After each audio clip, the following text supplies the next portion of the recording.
Imagine a place where everyone is divided into groups, and who you are as a person is based almost entirely off of just one interest or characteristic you have. Most people are forced to be virtually single-faceted.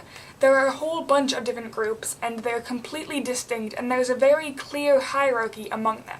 You cannot openly deviate from these groups, either socially or in terms of your own interests, or you will face considerable backlash from your own group and sometimes even from others. So you're forced to hide or repress any other facets of yourself or face total rejection. So now, I am not describing this scenario for some new YA dystopian novel, even though Divergent does kinda spring to mind. I am talking about High School Musical. I've long asserted that High School Musical was written by people who lack a working knowledge of both high school and musicals, but the other day I was with some friends and we decided to, watch High School Musical, like you do, and I realized that there was a lot more to it than that, and when you really look closely at the plot and the situation they have built there, that High School Musical does kind of function as a dystopia.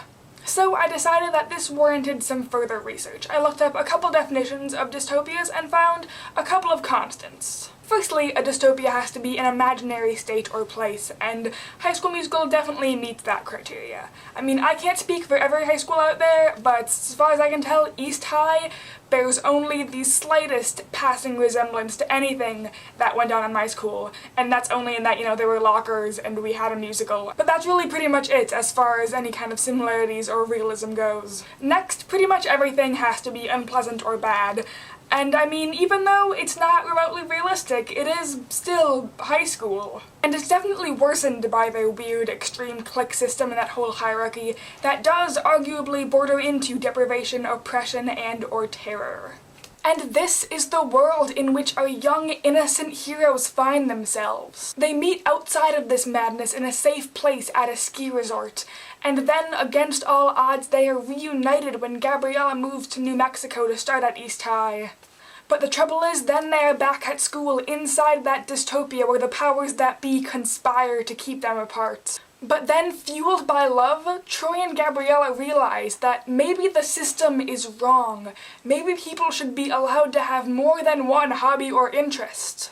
So they decide to fight it, and with the power of their love, they break free from their factions and open up a whole new world of tolerance and multifacetedness for everyone, forever, through song no less. And more importantly, Troy and Gabriella are able to continue in their relationship, and then, at the end of the second movie, they even kiss. It is truly the Romeo and Juliet of our time, and the next Hunger Games, but from before there was a Hunger Games.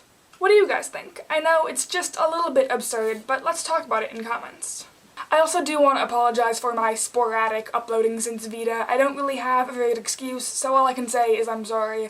But now I'm definitely going to be trying to get really back into the game between now and VidCon, which I'm super psyched for. Am I going to be seeing any of you guys there? I hope so, because I would love to meet all of you, so let me know if you're going. Until next time, what team?